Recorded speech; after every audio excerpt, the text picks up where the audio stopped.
एक नगर में एक ब्राह्मण और एक वेश्या आमने सामने रहते थे।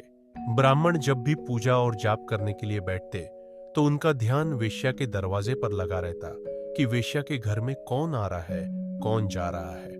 ब्राह्मण को वेश्या से बहुत घृणा होती थी।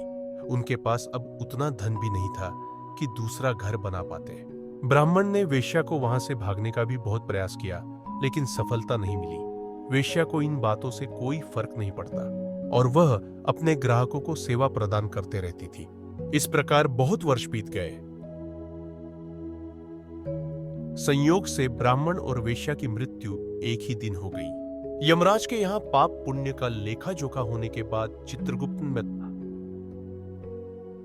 ने बतलाया कि वेश्या स्वर्ग और ब्राह्मण नरक के भागीदार है।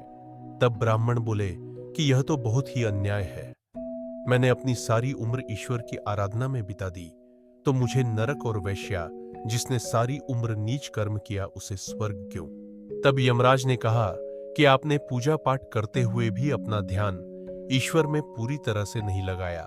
आपका ध्यान पूजा की जगह वेश्या के ग्राहकों पर लगा रहता था, जबकि वेश्या सच्चे मन से अपने ग्राहकों को सेवा प्रदान करती थी। इस कहानी से हमें यह शिक्षा मिलती है कि अपने कर्म को पूरे ईमानदारी और लगन से करें। यही ईश्वर की सच्ची भक्ति है।